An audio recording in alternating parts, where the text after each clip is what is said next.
네, 시청자 여러분 안녕하십니까? 표진혜입니다. 안녕하세요. 김진수입니다. 오늘 상당히 행복한데요? 왜 그럴 만한 이유가 있으십니까?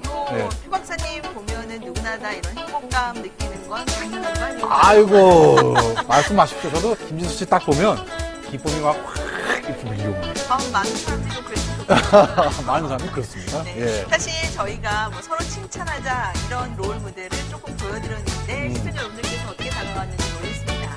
예, 잘 새겨서 받아들이시지 않았을까 싶습니다.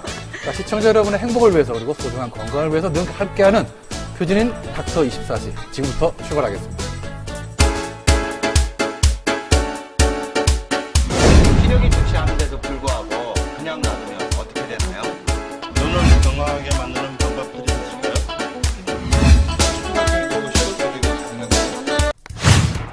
머리에서 눈 건강 평생을 좌우한다. 여러 원인으로 인해 우리 아이들의 눈이 고통을 받고 있는데 소아들의 안질환을 안전하게 치료하는 여러 방법들을 비롯해서 평소 잘못 알고 있었던 의학 상식은 물론 어린이의 눈을 행복하게 만들어주는 생활 습관까지 표진인 닥터 24시에서 자세히 알아봅니다. 네, 오늘은 소아안과의 모든 것에 대해서 알아보는 시간입니다. 그래서 오늘 도움 말씀 주실 김진아 원장님 나오셨습니다. 네. 안녕하세요. 안녕하세요. 네. 반갑습니다. 예, 제가 어릴 때 학교 다닐 때 초등학교 보면은 한 반에 안경 쓴 아이들이 한 3분의 1 될까 말까 했는데 정말요? 요즘은 가보면 절반 넘는 아이들이 다 안경을 쓰고 있어요.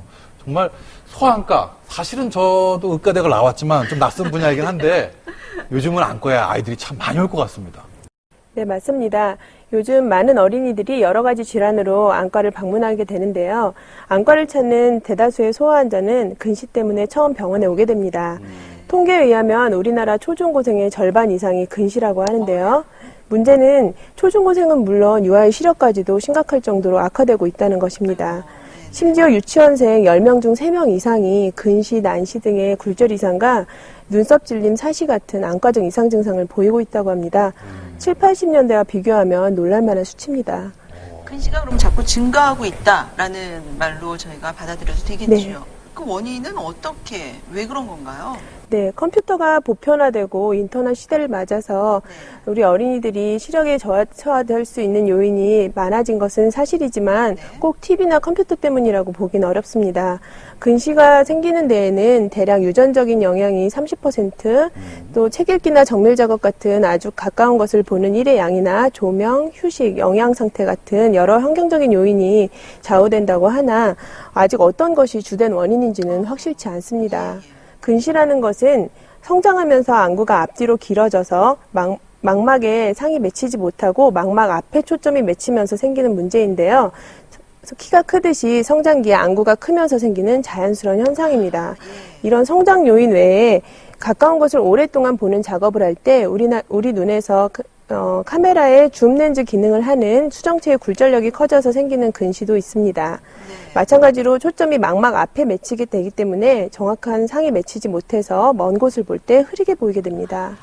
어릴 때 저 부모님한테 많이 혼났죠. TV 너무 가까이서 보지 말라. 눈 나빠진다. 그렇죠. 네, 정말 그 말은 사실입니까? TV를 너무 가까이서 보면 눈이 나빠지는 게 사실입니까? 일단은 네. 부모님들이 TV를 가까이 보기 때문에 눈이 나빠진다고 생각하시는 경우가 대부분인데요. 저도 사실 아이한테 그러고 있고요. 네. 그럼 맞는다는 얘기가. 그렇지만 네. 일단 시력이 떨어져서 TV를 가까이 보게 되는 경우가 더 맞는 것이지 그게 전후관계는 사실 명확하진 않습니다. 그러니까 TV를 너무 가까이 호통을 쳐도 야단을 쳐도 너무 가까이 보면 안과에 한번 데려가 봐야 되겠네요. 그렇죠. 그게 먼저 부모님이 해주셔야 될 일입니다. 지금 말씀하신 것처럼 이렇게 근거리 환경을 너무 자주 하거나 아니면 유전적인 여러 가지 요인으로 눈이 나빠지는데 그렇다면 아이들이 안과에 가게 되면 어떤 검사를 받게 됩니까? 네, 일단 아이의 시력이 떨어지면 안경점에서 시력을 측정하고 기계로 나온 수치대로 안경을 맞춰주면 된다고 생각하시는 부모님들이 많으신데요. 네. 안과에서는 우선 소아에서 흔히 발생할 수 있는 가성근시를 감별할 수 있는 검사를 합니다. 가성근시란 실제로는 근시가 아닌데 가까운 곳만 오래 보다 보니 그 상태로 조절 근육이 굳어버려서 쉽게 말씀드리면 그러니까 오랫동안 쭈그리고 앉았다가 일어나려면 다리 쥐가 나서 잘 펴지지 않잖아요. 맞아요. 그런 것처럼 가까운 곳은 잘 볼 수 있지만 먼 곳을 볼 때 초점이 잘 안 맞게 되어서 이때 근시를 교정하는 오목렌즈 안경을 쓰면 잘 보이게 되는 것입니다. 그런데 이때 근시 안경을 그대로 쓰게 되면은 조절 근육의 수축이 풀어지지 않아 영구적인 근시 상태가 됩니다. 안과에서 조절을 풀어주는 조절 마비제 안약을 점안한 후에 정확한 굴절 검사를 하면 진짜 근시와 가성 근시를 감별해낼 수 있습니다. 가성 근시로 밝혀지면 안경을 쓰지 말고 조절 마비제 안약을 점안해야 됩니다.